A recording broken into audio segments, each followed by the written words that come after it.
En una reunión cargada de simbolismo y poder, el presidente de Estados Unidos, Donald Trump, recibió este lunes al presidente de El Salvador, Nayib Bukele, en la Casa Blanca, consolidando una alianza que ya ha marcado un antes y un después en la lucha contra el crimen organizado a nivel regional. I want to thank you for the great job you're doing. I appreciate it very much. Thank you. Well, it's an honor to be here in the Oval Office with the 150 million people to liberate. Yeah. But to liberate 350 million people, you have to imprison some. That's the way it works, right? You cannot just free the criminals and think crime is going to go down magically. You have to imprison them so you can liberate 350 million Americans that are asking for the end of crime and the end of terrorism. And it can be done. I mean, you're doing it already. And I'm sure that people have seen the change in the streets.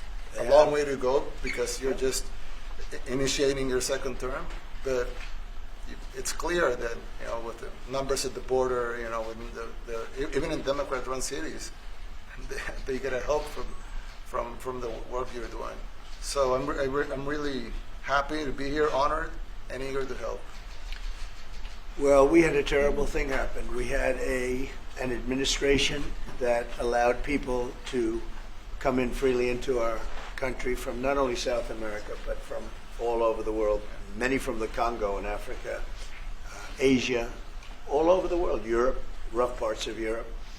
And they came from prisons, and they came from mental institutions, and they came from gangs, and the gangs of Venezuela and other places.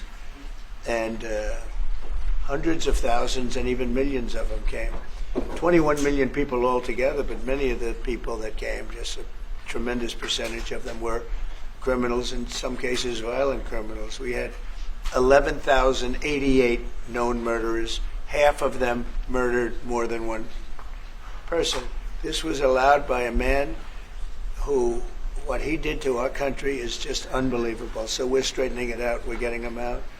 But what they did and what that party did to our country, open borders, anybody could come in. As soon as I heard that, I said, every prison's going to be emptied out into our country. That's what happened. And we're straightening it out. And we just had numbers. We had the highest recruiting numbers in the history of our country going into police departments. And a year ago, we had the lowest numbers. You couldn't hire a biggest change. Yeah. Nobody's From ever the seen lowest to the highest. And the military now, Marines, the Army, Air Force, Coast Guard, every slot is, we have the best numbers we've ever had. We call it recruitment numbers. And we've never had anything like it. We had records on at every single level. But very important, the policemen. The policemen are joining forces now that we really were having a hard time with policemen because we weren't protecting our police. Yeah. And we cherish our police. The police are great, and the firemen and everybody else. But we have the highest numbers that we've ever had, the most enthusiasm. Great enthusiasm. And on trade and other things, we're doing great. We're taking in billions and billions of dollars.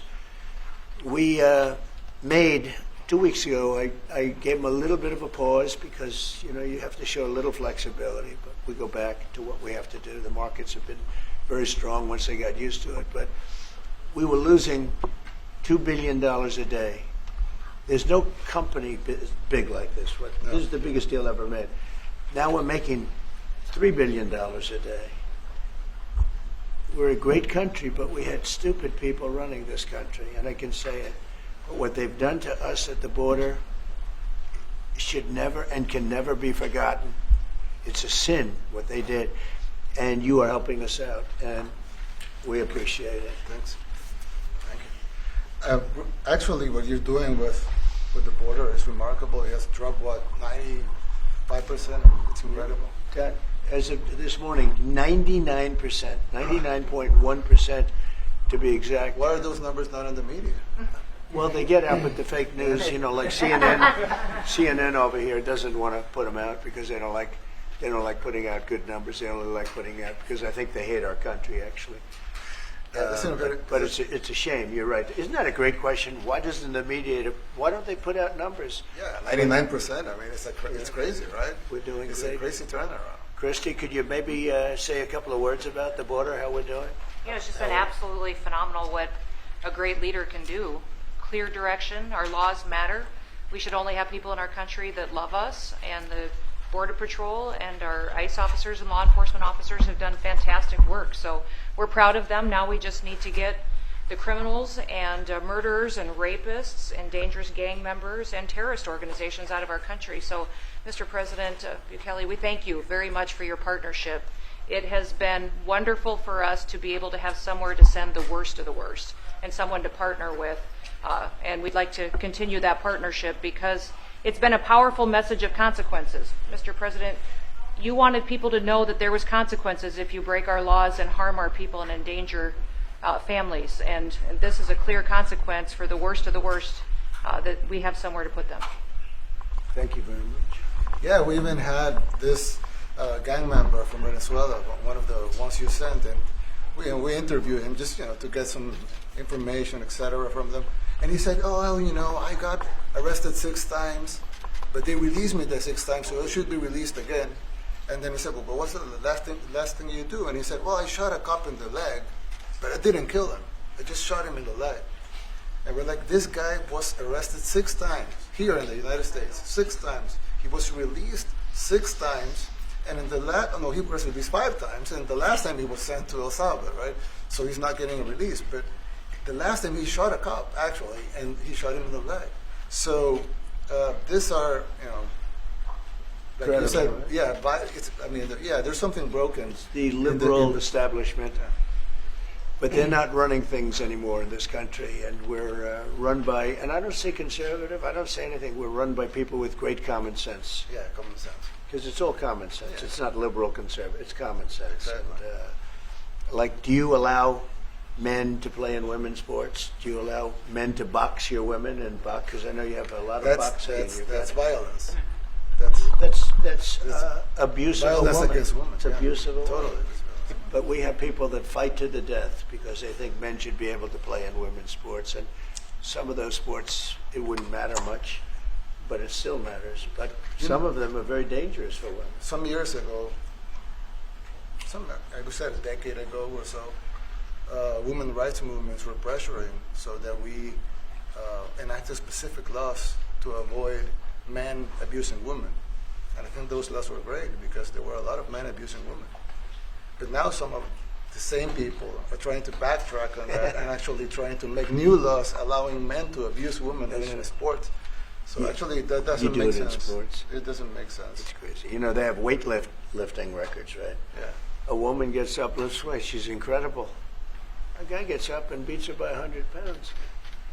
What are you going to do? A record that hadn't been broken in 18 years. They put on an ounce and an ounce, quarter of an ounce, eighth of an ounce for 18 years. Now they have a guy come up, ping. The whole thing is crazy. But they continue to fight. And I don't like talking about it because I want to save it for just before the next election. I said to my people, don't even talk about it because they'll change. And but I watched this morning, there was a congressman fighting to the death for men to play against women in sports. And you say to yourself, why? What are they doing, right? What are they doing? But your country's not too big in that. No, of course not. We're big in protecting women. We're good. Yeah. That's right. It's a very important form of protection, too. And as you can see, most of my cabinet are women, so... That's impressive. Yeah. That's why you're and running. they're not DEI hires or anything. They're can just be great at what they do, right? That's right. This is very impressive. Yeah, This is a first. We've had women, but we've never had 3 of them right here. That's 4 and 3 And men. look what we have. You guys feel a little bit mistreated? That's good. I like it. Well, we've been advanced. I've been very advanced in that regard too. We have Pam, who's been so fantastic. Christy, and the most powerful woman they say I anywhere in the know, world. exactly. She's rated. They're all afraid of her. Susie Wells. They say, oh, she's tough. Most powerful woman in the world, according to magazines. What do I know? Yes. But I think she probably is. Yeah. She probably is. Congratulations. And Stephen, who's done such a great job. Yes. We have great He's people. very famous too. But we love working with him. He really lets them have it, right? Yeah, exactly. There's no games. No. It's very good. He knows. Do you have any questions, please? Go. Let's not start with CNN because they're just so wrong. Yeah, please. Yeah, thank you, Mr. President. You repeatedly mentioned last night that Russia's attack on Ukraine was a mistake. What is the exact mistake? And have you given Putin a deadline to actually move toward a ceasefire? The mistake was letting the war happen. If Biden were competent, and if Zelensky were competent, and I don't know that he is. We had a rough session with this guy over here. He just kept asking for more and more. That war should have never been allowed to happen. That war, I went 4 years and Putin wouldn't even bring it up. And as soon as the election was rigged and I wasn't here, that war started. There was no way that war should have been allowed to happen. And Biden should have stopped it. And you take a look at Putin. I'm not saying anybody's an angel. But I will tell you, I went 4 years and it wasn't even a question. He would never, and I told him, don't do it. You're not going to do it. And it was the apple of his eye, but there was no way that he would have done it. All you had to do is lower oil prices. If you lowered oil prices, Biden kept the prices so high because he made it impossible to get it. If you lowered oil prices, you would have never had the war. But you wouldn't have had it with me anyway. That war would have never happened. And I think it's a great abuse. So now what do? You get a country where 25% of its land is gone, and the best locations, where millions of people are killed. You know, you haven't reported accurately the death. And this was Biden's war, and I'm trying to stop it. And I think we're going to do a good job. I hope we're going to do. They lose 2,500 young people a week, think on average. Now, they're Russians and they're Ukrainians, but it's 2,000. We don't care. It's like whatever it is. Intolerable. They're not from your country, they're not from mine, but I want to stop it. 2,500, it's a killing field. It's like the Civil War. You take a look, I look at the satellite pictures. This should not be happening in our time. Of course, our time can be pretty violent, as we know. But that's a war that should have never been allowed to start. And Biden could have stopped it, and Zelensky could have stopped it, and Putin should have never started it. Everybody's to blame. Have you spoken to President Zelensky, sir, about his offer to purchase more Patriot missile batteries? Oh, I don't know. He's always looking to purchase missiles. You know, he's against. Listen, when you start a war, you got to know that you can win the war, right? You don't start a war against somebody that's 20 times your size, and then hope that people give you some missiles. If we didn't give them what we gave, remember, I gave them javelins. That's how they won their first big battle with the tanks that got stuck in the mud, and they took them out with javelins. They have an expression that Obama at the time, Obama gave them sheets and Trump gave them javelins. But just something that should have never happened. It's a really shame. The towns are destroyed. Towns and cities are, largely destroyed. They have the spires, the beautiful spires that go up. They say they were the most beautiful in the world in Ukraine for whatever reason, but the most beautiful in the world, they're mostly laying on their side, shattered and broken. And most importantly, you have millions of people dead. Millions of people dead because of 3 people. I would say 3 people. Let's say Putin, number 1, but let's say Biden, who had no idea what the hell he was doing, number 2, and Zelensky.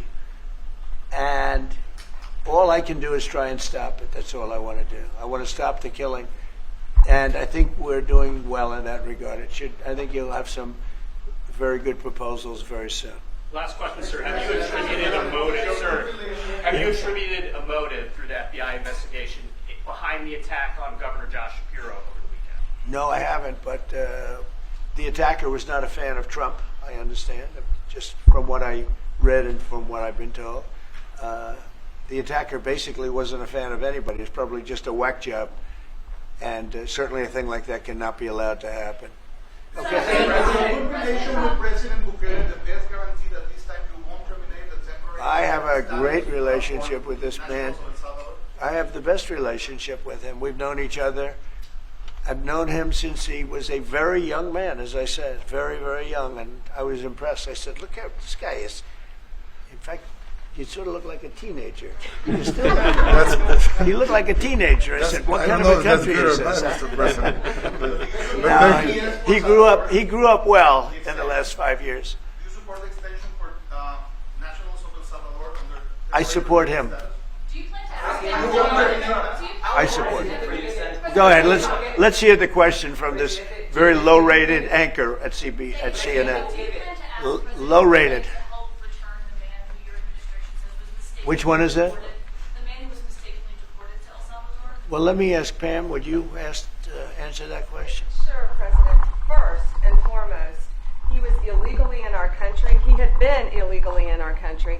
And in 2019, two courts, an immigration court and an appellate immigration court, ruled that he was a member of MS-13 and he was illegally in our country.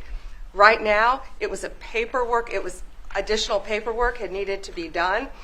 That's up to El Salvador if they want to return him. That's not up to us. The Supreme Court ruled, President, that if, as El Salvador wants to return him, this is international matters, foreign affairs, if they wanted to return him, we would facilitate it, meaning provide a plane.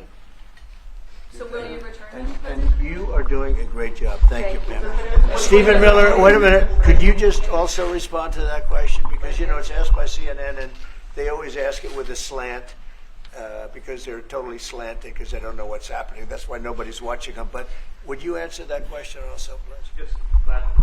So, as Pam mentioned, there's an illegal alien from El Salvador. So, with respect to you, he's a citizen of El Salvador. So, it's very arrogant even for American media to suggest that we would even tell El Salvador how to handle their own citizens as a starting point. As two immigration courts found that he was a member of MS-13. When President Trump declared MS-13 to be a foreign terrorist organization, that meant that he was no longer eligible under federal law, which I'm sure you know, you're very familiar with the INA, that he was no longer eligible for any form of immigration relief in the United States. So he had a deportation order that was valid, which meant that under our law, he's not even allowed to be present in the United States and had to be returned because of the foreign terrorist designation. This issue was then, by a district court judge, completely inverted, and a district court judge tried to tell the administration that they had to kidnap a citizen of El Salvador and fly him back here.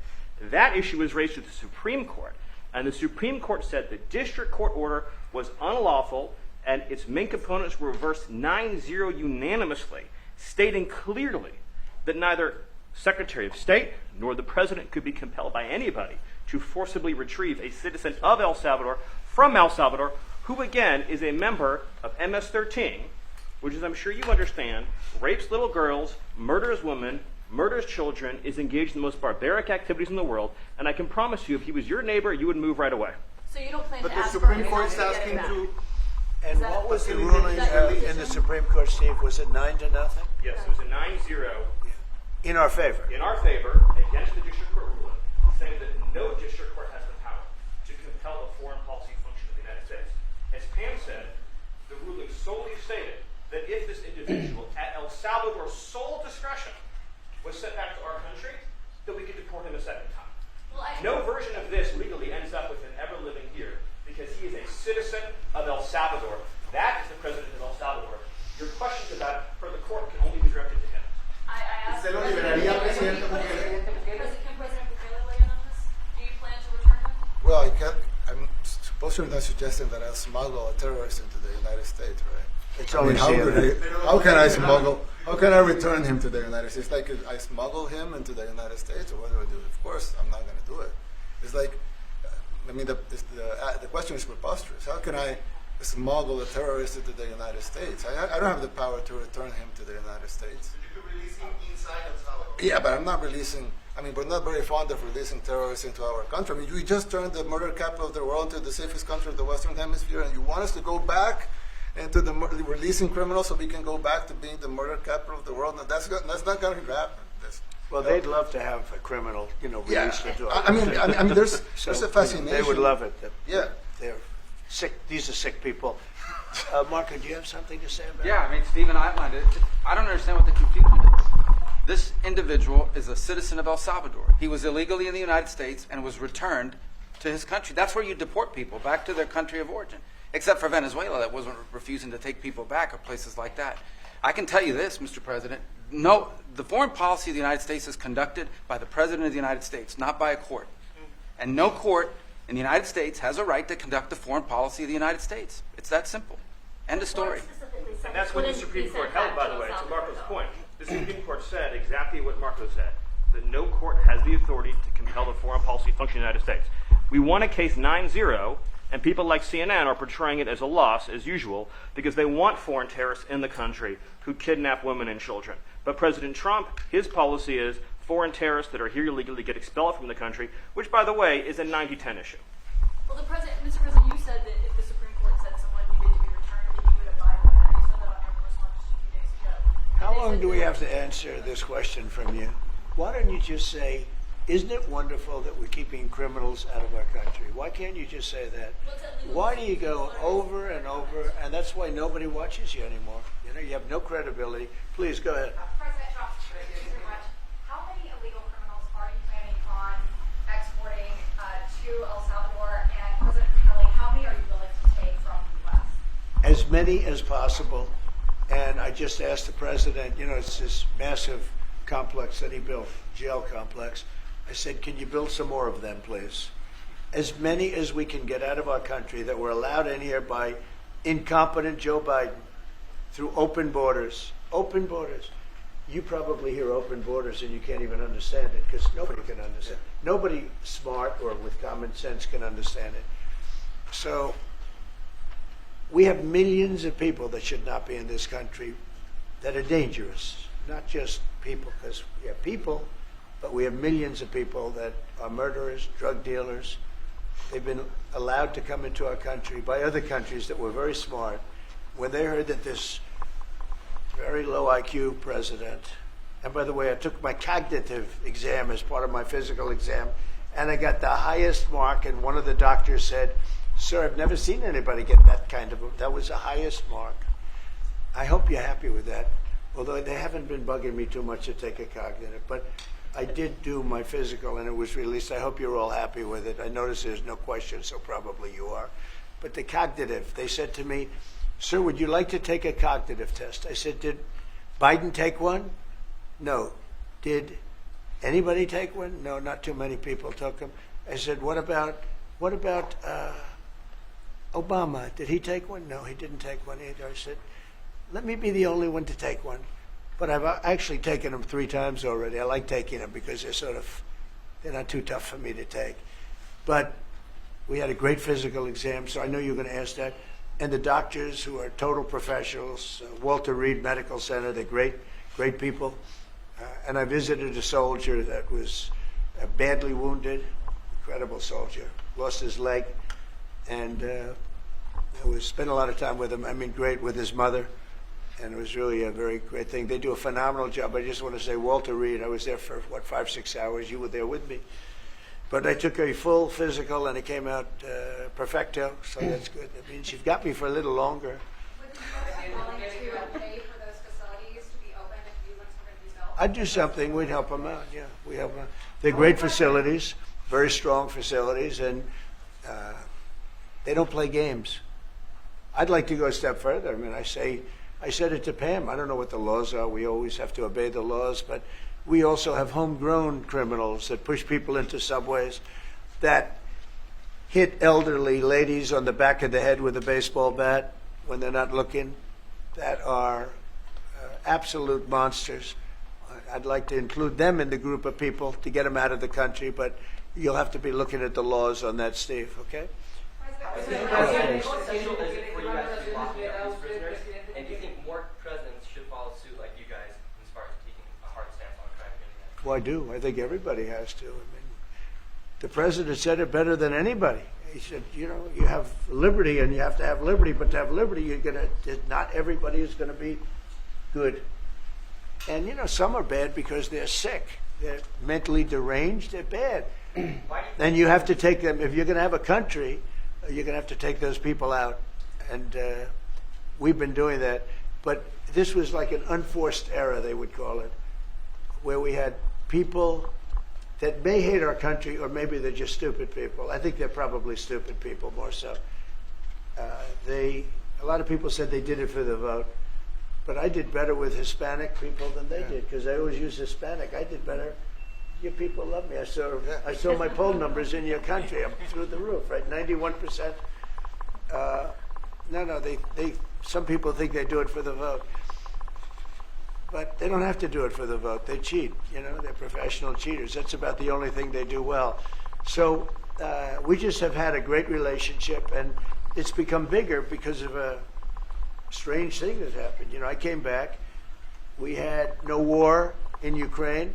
We had no war we had no October 7th Middle East problem. We had nothing. We had no inflation.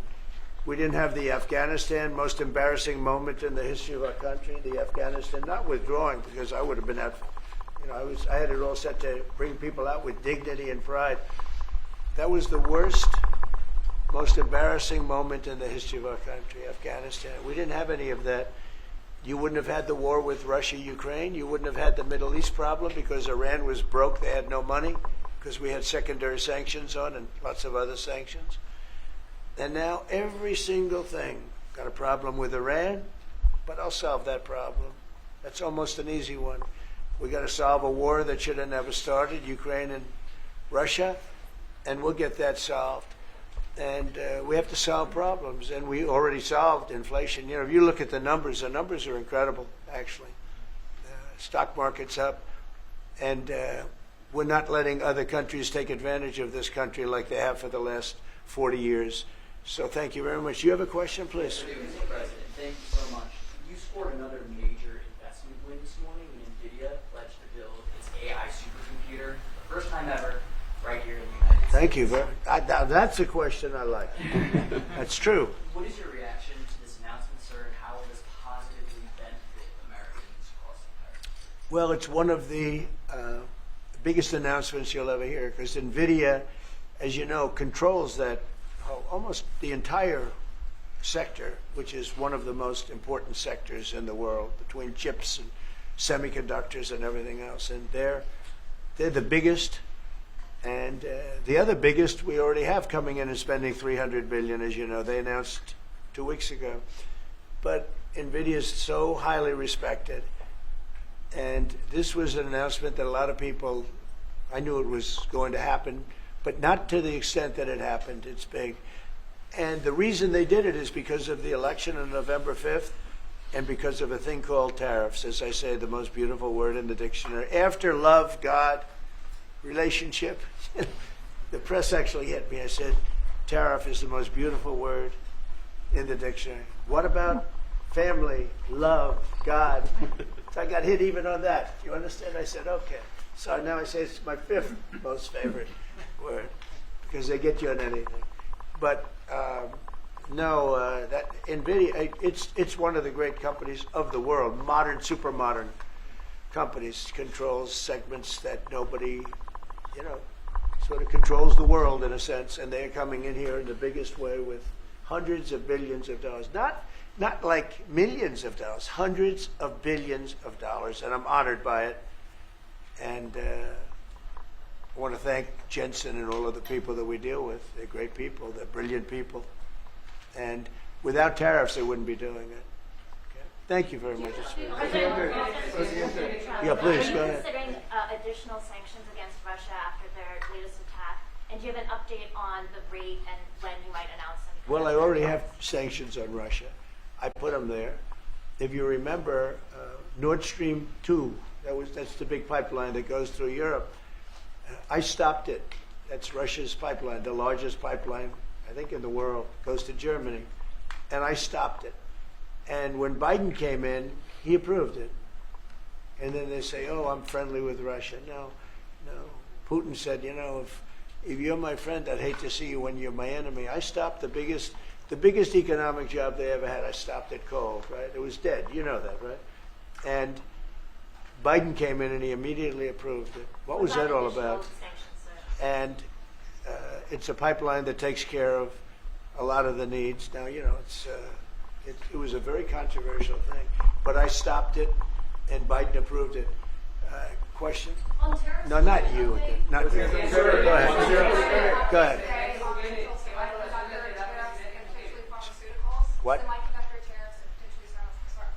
Pharmaceuticals we're going to do. We don't make our own drugs our own pharmaceuticals. We don't make our own drugs anymore. The drug companies are in Ireland and they're in lots of other places, China. And all I have to do is impose a tariff. The more, the faster they move in. The higher the tariff, it's very serious. It's inversely proportional. The higher the tariff, the faster they come. And yeah, we're going to be doing that. That's going to be like we have on cars. We have, as you know, a 25% tariff on cars. We have a 25% tariff on steel and aluminum. And that's what that category fits right now. Do you have a percentage in mind? Do you have a timeline? I have a timeline, yeah, not too distant future. And we're doing it because we want to make our own drugs. We're doing it because we want to make our own steel and aluminum, lumber, other things.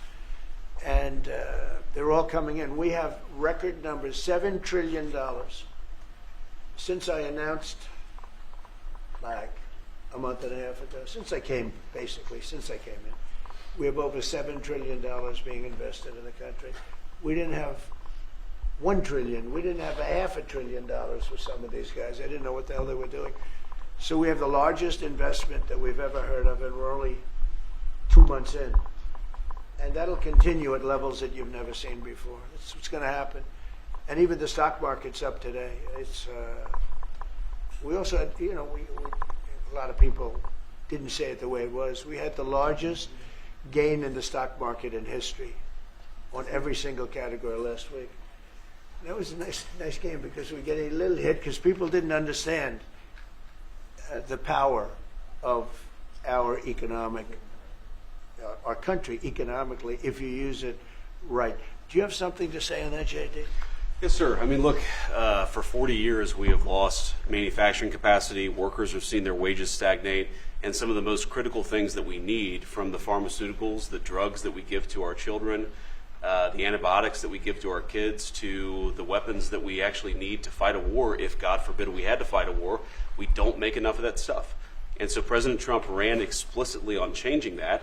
Yes, as the president mentioned, it caused a little bit of disruption in the market, but I actually think over the long term, workers are going to benefit, stocks are going to go up, American businesses are going to benefit as we reinvest and reindustrialize our country. And the auto workers and the Teamsters and all of the unions, you know, not traditionally Republican, but I'm winning those unions by, we're up 40, 50 points on the Democrats. They're losing everything. They're losing everything because they just have policies that are not believable. They fight for policies that are 5% popular, and nobody knows who the 5% are. I mean, nobody can find the 5%. But if you go back to Ohio, and by the way, we have the great championship team from Ohio coming in today, right? Very big day. And that's going to be a little bit later. And that'll be, if you want to stick around, I'll introduce you to some nice people. You'll see some very large people, right? You'll see some people that even you have not seen people like this. These are big, these are 6'7", 380 pounds with no fat. Okay, that's pretty good, right? But the team, the national championship team, is being honored today at the White House, so that'll be exciting. If you're around, you want to stay around, I'll have you up there. You can tell them all about your prison, how you have to behave when you go to that prison. Okay. Who else is there? Yeah, please. Go ahead, please, behind you. You said yesterday that you're making a decision on Iran very quickly. Yeah. What do you mean by that decision? Well, they have to solve their problem very quickly. Iran wants to deal with us, but they don't know how. They really don't know how. We had a meeting with them on Saturday. We have another meeting scheduled next Saturday. I said, that's a long time. You know, that's a long time. So I think that might be tapping us along. But Iran has to get rid of the concept of a nuclear weapon. They cannot have a nuclear weapon. He can't have a nuclear weapon. Nobody can have. We can't have anybody having nuclear weapons, you know.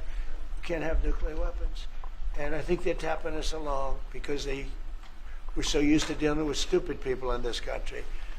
And I had Iran perfect. You had no attacks. You would have never had October 7th in Israel, the attack by Hamas, because Iran was broke. They were stone cold broke when I was president. And I don't want to do it. I want them to be a rich, great nation. The only thing is, one thing, simple. It's really simple. They can't have a nuclear weapon. And they got to go fast because they're fairly close to having one. And they're not going to have one. And if we have to do something very harsh, we'll do it. And I'm not doing it for us, I'm doing it for the world. And these are radicalized people, and they cannot have a nuclear weapon. Does that include a potential strike on Iranian nuclear facility? Of course it does.